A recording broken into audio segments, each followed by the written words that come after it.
It was the summer of 2020 when I agreed to help my friend Claire with her family's farm. Claire's family owned a large, old farmstead on the outskirts of town, a place rich with history and known for its sprawling fields and ancient barn. They had been having trouble with some persistent vandalism, and I volunteered to help with the late-night security.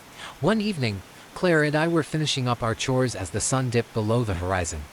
The air was thick with the smell of freshly cut hay, and the sky turned a deep, bruised purple.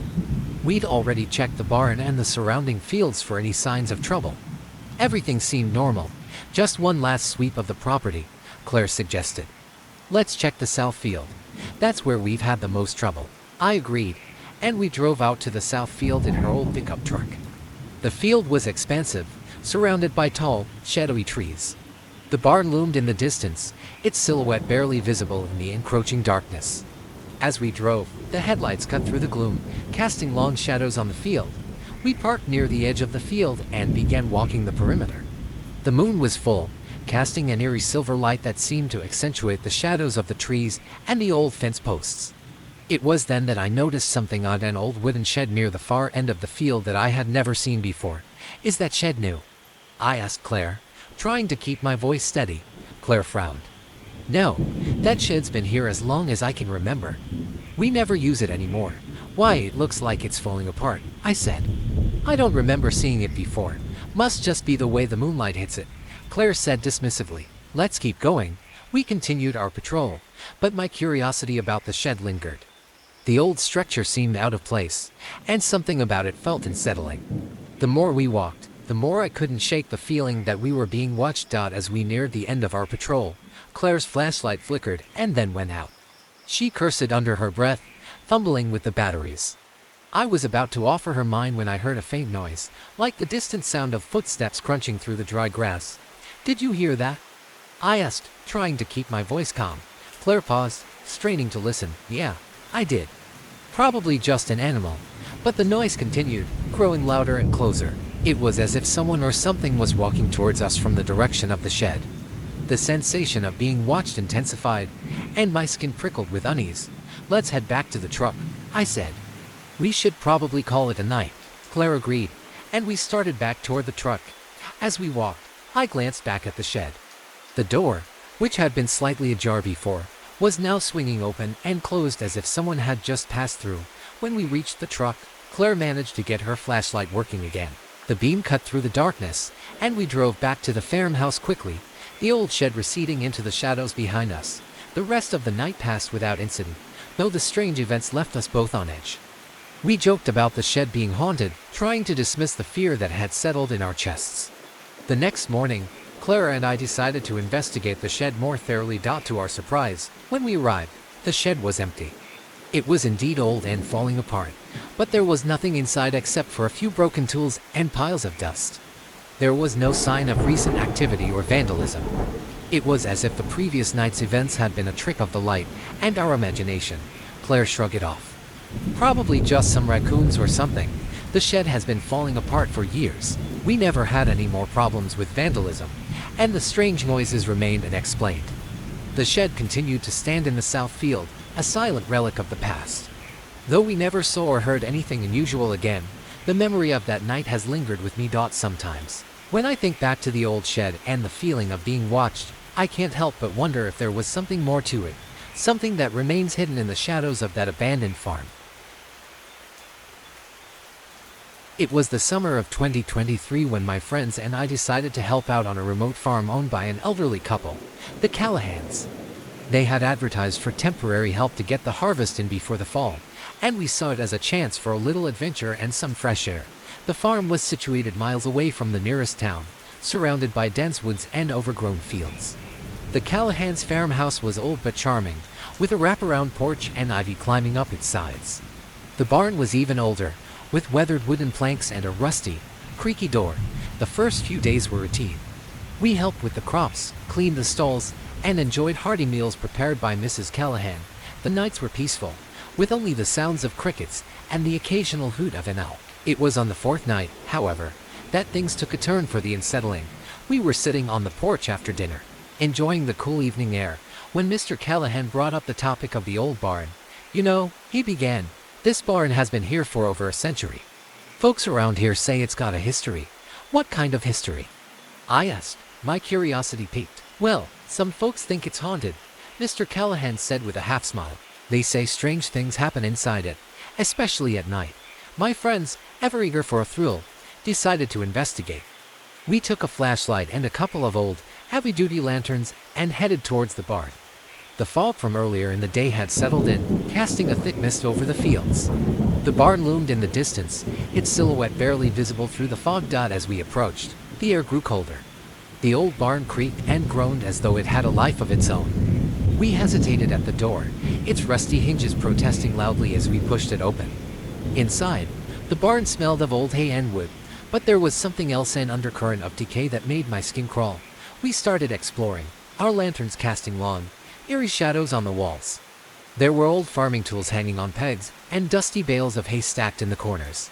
The fog outside seemed to seep into the barn, making everything look hazy and dreamlike. Suddenly, I heard a faint, rhythmic tapping. It was coming from above, from the loft. My friends heard it too and looked at me with wide eyes. Did anyone else hear that? Jake asked, his voice barely above a whisper. Yeah, I replied, trying to keep my voice steady. It sounds like it's coming from up there. We decided to investigate. The loft was accessible by a rickety ladder, and we climbed up slowly, the wood creaking under our weight. The tapping grew louder as we approached. When we reached the top, we found an old, dusty space filled with abandoned furniture and boxes. The tapping was now more like a drumming, coming from inside one of the boxes. My heart raced as I approached the box and opened it slowly. Inside was an old, forgotten clock, its pendulum swinging back and forth, making the noise. I picked it up, trying to understand how it had been making noise on its own. The clock was antique, with an intricate brass casing and a face that was cracked but still functional.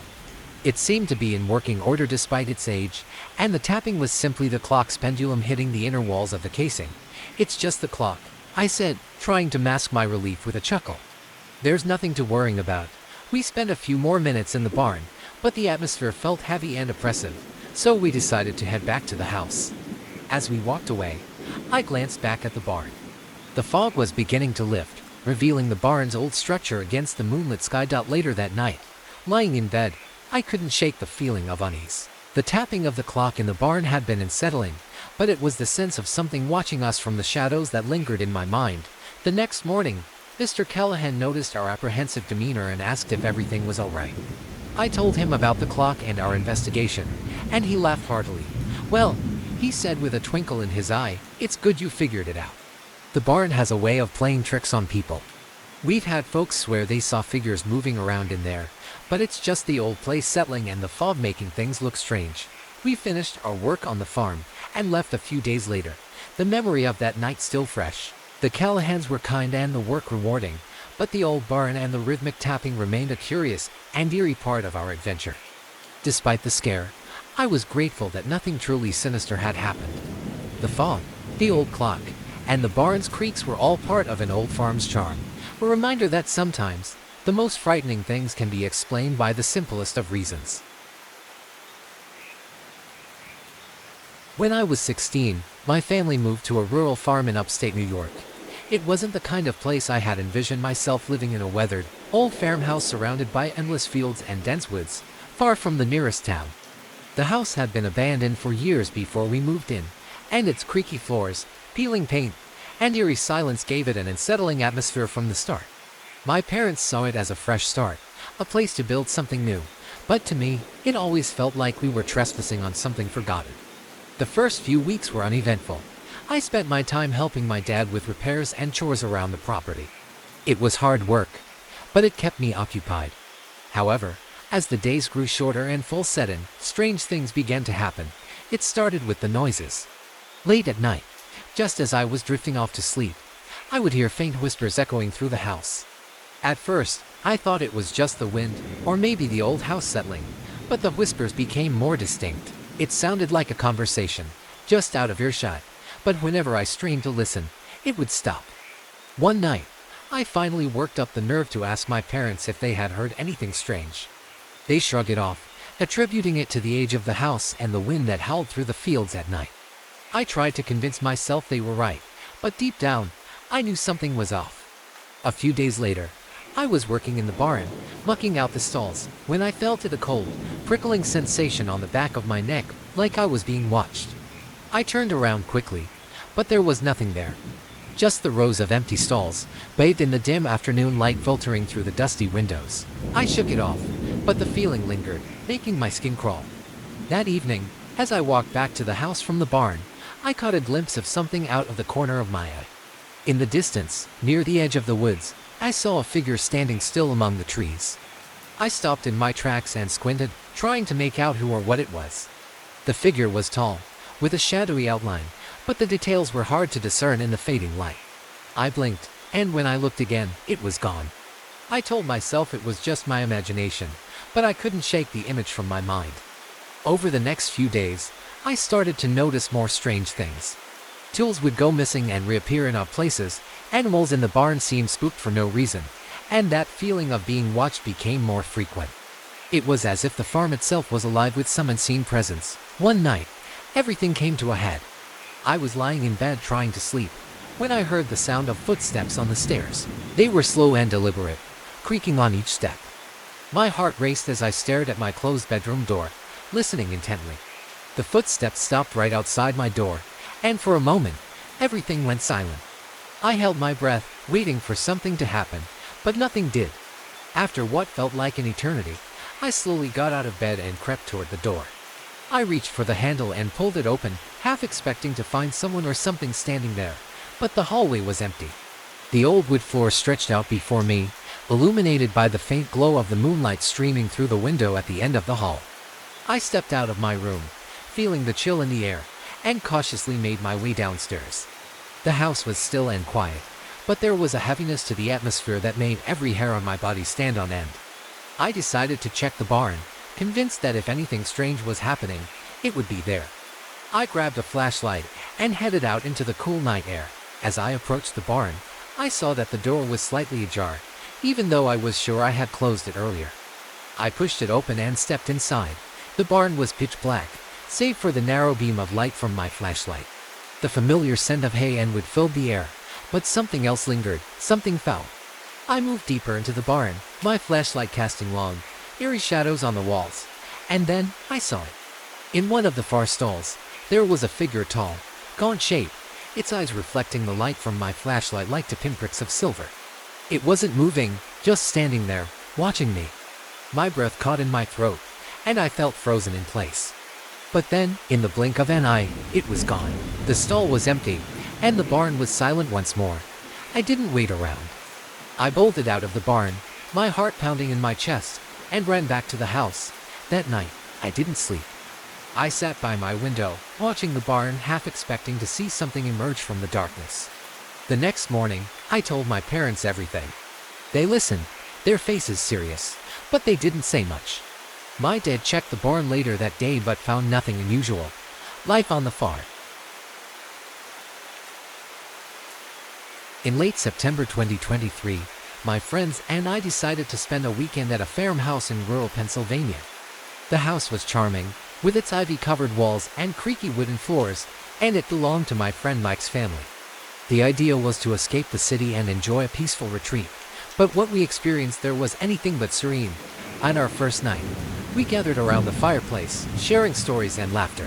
As the evening wore on, Mike's father, Mr. Thompson, told us about the farm's history. He mentioned in passing that the place was rumored to be haunted. I dismissed it as an old family tale, but the other friends, especially Sarah and Jake, seemed intrigued. "It's just an old story," I said, trying to sound reassuring. "Nothing to worry about." We went to bed around midnight, each of us settling into our own rooms in the large, rambling house. I was staying in a room at the end of the hall, next to a small attic door. It was a room that hadn't been used much, judging by the thick layer of dust on the furniture. Around 3 a.m., I woke to the sound of footsteps above me. I was groggy and tried to ignore it, assuming it was just the old house settling or perhaps an animal moving around in the attic. But the footsteps continued slow, deliberate, and heavy. It sounded like someone was walking back and forth. I decided to investigate. I quietly got out of bed and opened the attic door, but there was only darkness. The steps had stopped, leaving me in an uneasy silence. I turned on the light in the attic, which revealed only dusty old furniture and cobwebs. I went back to bed trying to convince myself it was just my imagination. The next morning, I mentioned the noise at breakfast. Mike and the others looked at me with a mix of curiosity and skepticism. Probably just the house settling, Mike said. The place is pretty old. That day, we explored the farm, wandering through the fields and checking out the old barn. As dusk approached, we decided to go back to the house and make dinner. It was then that Sarah, who had been quiet all day, told us she had seen something strange. I was in the barn earlier, she said, and I saw a shadow moving past one of the windows. It looked like a person, but there was no one there when I went outside. We all laughed it off, but there was an underlying tension. That night, we played games and stayed up late, trying to ignore the growing sense of unease. Around midnight, we decided to head to bed. As I climbed the stairs, I noticed that the attic door was slightly ajar, even though I was sure I had closed it earlier. I pushed the door shut, feeling a chill run down my spine. I was just about to fall asleep when I heard it again, the same heavy footsteps. This time, they were closer, coming from directly above my room. My heart raced, and I couldn't shake the feeling of being watched. I got up and went to the attic door once more. The sound had stopped. Summoning my courage, I opened the attic door and climbed the creaky stairs. I turned on the light, revealing the same dusty, empty space. I called out, but there was no response. I spent a few minutes searching the attic, but there was nothing unusual. As I descended, I felt a cold draft and turned to see the attic door slowly closing on its own. The hinges creaked, and I could have sworn I saw a shadow dart across the room. I quickly shut the door, my heart pounding, and went back to my room. The next morning, I shared my experience with the group. Mike's father, Mr. Thompson, listened intently. "You're not the first to hear those footsteps," he said. "The old stories say that the previous owner, a reclusive man, used to roam the halls at night. No one ever saw him, but the footsteps were a common occurrence. Later that day, we learned from the local historian that the previous owner had indeed vanished under mysterious circumstances, leaving the farmhouse abandoned for years. The stories had always intrigued locals, but few dared to spend the night there. Despite the unsettling events, nothing more happened during our stay. We left the farmhouse with a mix of relief and lingering curiosity. The experience left us with more questions than answers, and though we all survived the weekend unscathed, the footsteps in the night remain a chilling memory. We never did return to the farmhouse, but every now and then, when I hear creaks in my own home, I can't help but wonder if perhaps the stories were more than just legends. It was the summer of 2023 when my friends and I decided to visit an old farmstead that my family had recently inherited. The farm, nestled in the rolling hills of rural Pennsylvania, had been in the family for generations but had fallen into disrepair. My cousins and I planned to spend the weekend there, hoping to clean it up and maybe have a little fun in the process. The first night, we arrived after dusk. The farmhouse was a two-story structure with a sagging roof and overgrown vines creeping up the sides. The barn was even older, its wooden beams creaking with every gust of wind. We settled into the house, and despite its age, it was surprisingly cozy. We spent the evening unpacking and exploring, laughing about the spooky stories we'd heard about the place. Around midnight, while we were sitting around the kitchen table, I decided to take a walk outside. I wanted to get a better sense of the property and maybe see if there were any interesting places to explore. The moon was full, casting an eerie glow over the landscape.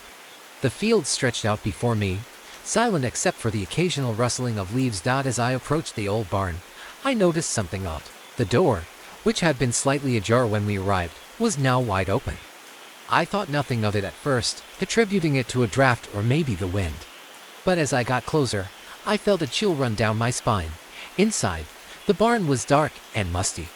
The only light came from my flashlight, which barely cut through the oppressive darkness. I began to explore, shining the beam around at old farming tools and rotting hay bales. Then, I heard a soft, rhythmic thudding sound coming from somewhere within the barn. My heart raced. The sound was faint but unmistakable, like something heavy hitting the ground. I followed the noise to a small loft area above the main barn floor. The ladder leading up was rickety, but I climbed it cautiously. When I reached the top, I shone my flashlight around and found nothing out of the ordinary, just old storage chests and dusty equipment. The thudding had stopped, and the barn was eerily quiet again. I decided to head back downstairs, but as I descended, I noticed something strange. A trail of muddy footprints led from the barn's entrance to the loft. They were large, and the mud was fresh, My pulse quickened. I was sure that when I first entered the barn, the floor had been clean. I retraced my steps, looking around for any sign of someone or something that might have been there before me. Suddenly, I heard the thudding again, this time closer and more pronounced. It seemed to come from inside the barn's walls. My flashlight flickered, and I felt a wave of dread wash over me. I tried to calm myself, reasoning that it was probably just the barn settling or some animal making noise. I decided it was time to leave and head back to the house. As I made my way out, I glanced back at the barn and saw the door slowly closing by itself. It was as if an invisible force was pulling it shut. I hesitated for a moment but then quickly walked back to the farmhouse, the strange events of the night weighing heavily on my mind. When I got back, my cousins were still up, sitting around the kitchen table and chatting. I told them about the noises and the footprints, but they laughed it off as a combination of my imagination and the old barn's creaky structure. The next morning, we inspected the barn together. The muddy footprints were gone, and there were no signs of anything unusual. The barn was just as old and decrepit as it had been the night before. My cousins were skeptical, chalking up my experience to an overactive imagination fueled by old ghost stories. We spent the rest of the weekend cleaning and fixing up the farm, but the strange events of that first night stayed with me. I couldn't shake the feeling that something or someone had been in the barn with me. To this day, I don't know what caused the thudding noises or the muddy footprints, but the eerie experience left a lasting impression. We never saw anything else unusual during our stay, and we've since made many happy memories at the farm. But every time I walk past the barn, I can't help but feel a shiver of unease, wondering if there's still something lurking in the shadows of that old, mysterious building. It was the summer of 2020 when my friends and I decided to help out on my cousin's farm. She had recently inherited it and needed an extra set of hands with the chores. We all thought it would be a relaxing break from city life, but it quickly turned into something far more unsettling. The farm was located on the outskirts of a small town, surrounded by vast fields and dense woods. The farmhouse itself was a charming old structure, but there was something eerie about it. The locals had mentioned that the property had a history, but they never went into detail. We shrugged it off as small-town gossip and set to work. Our first evening on the farm was uneventful. We spent the day repairing fences and feeding animals, and that night we gathered around the dinner table, recounting the day's work. My cousin Emma seemed a bit on edge but attributed it to the stress of managing the farm. After dinner, we decided to explore the property. The night was clear, and the moonlight cast long shadows across the fields. We wandered around, chatting and laughing, until we reached the old barn at the edge of the property. It was huge and imposing, with a creaky wooden door that hung slightly ajar. "Let's check it out," Jake said, always the adventurous one. Emma hesitated. "It's probably just full of old junk, and it's getting late." We convinced her to join us, and we entered the barn.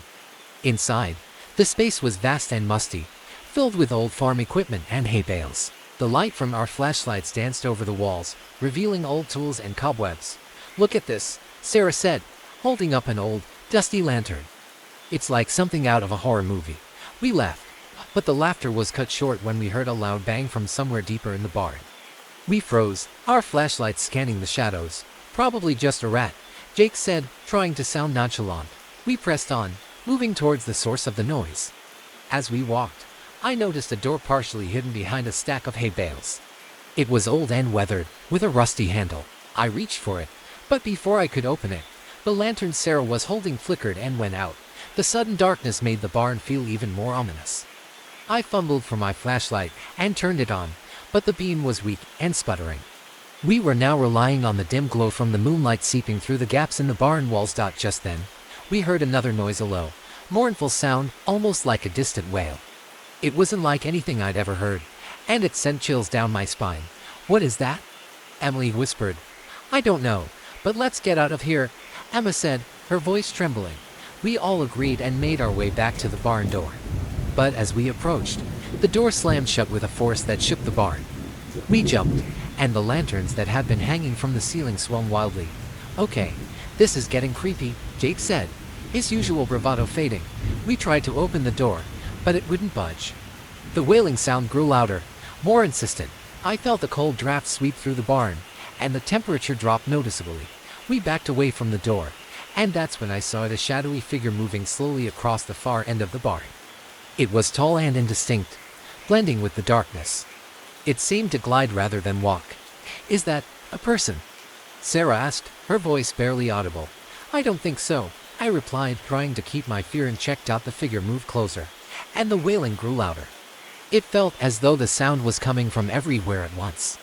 I could see the faint outline of the figure now, and it looked almost like a ghostly silhouette. Just then, the door swung open on its own, and the figure vanished. We stumbled out of the barn, breathless and shaken.